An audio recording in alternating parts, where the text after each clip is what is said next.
Hello বন্ধুরা, সবাইকে শুভ সন্ধ্যা। সবাই কেমন আছো? আমার না প্রচুর পরিমাণে রিচ ডাউন চলছে, তো অবশ্যই সবাই একটু লাইক কমেন্ট করে যাও। আর হ্যাঁ, লাইক কমেন্ট না করলে ভিডিওটা অবশ্যই দেখে যাও। তো অনেকেই না আমাকে জিজ্ঞেস করছিল, আবার আমাকে মেসেঞ্জারও বলছিল দিদিভাই তুমি কোথায় থাকো। আবার অনেকে কমেন্টে করেছিল, অনেকে রিকোয়েস্টে একটা ভিডিও, তুমি কোথায় থাকো, তোমাকে তো দেখতে অনেকটা অন্যরকম।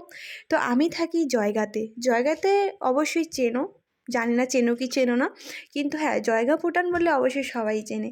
আমি একটা ছোট্ট শহরে থাকি, মানে সেই জায়গাটার নাম হচ্ছে জয়গাঁও।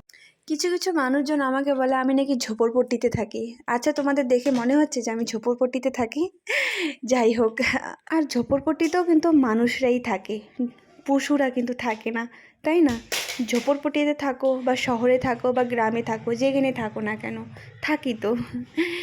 তো এটা ক্লিয়ার হয়ে গেল। আমি একটা অনেক ছোট শহরে থাকি, ছোট শহরে জন্ম হয়েছি। আর আমার শ্বশুরবাড়ি হলো গ্রামে। একটা ছোট শহরের মেয়ে গ্রামে কিভাবে এলো, এটা হলো সবার সবার কপালের মধ্যেই লেখা। তো আমার শ্বশুরবাড়ি কিন্তু গ্রামে। আমি কোনো দিন লজ্জা করি না যে আমার শ্বশুরবাড়ি গ্রামে। শহরে থাকি কারণ আমার হাজব্যান্ড আগে কাজের সূত্রে আমি শহরে চলে আসছি, যেহেতু শ্বশুর শাশুড়ি বলতে কেউ নেই, এই জন্য এখানে আছি। তো অবশ্যই যদি কপালে লেখা থাকে অবশ্যই আমি নিজের বাড়িতে যাব একদিন। তো সব কপালে কপালে লেখা। তো সবার ক্লিয়ার হয়ে গেল, আমার কিন্তু বাড়ি কিন্তু জয়গা ভুটানে।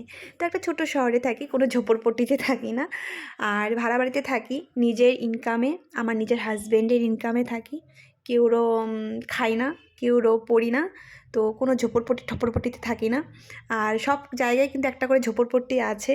তো তোমরা হয়তো অনেকেই জানো। তো ঝোপড়পট্টি বলে কিছুই না, ঝোপড়পট্টিতেও কিন্তু মানুষজনই থাকে, ভালো খারাপ সবাই থাকে। তো কোনো ঝোপড়পট্টিতে থাকি না। ক্লিয়ার হয়ে গেল তোমাদের? তো কেমন লাগলো অবশ্যই কমেন্ট করে জানাবে।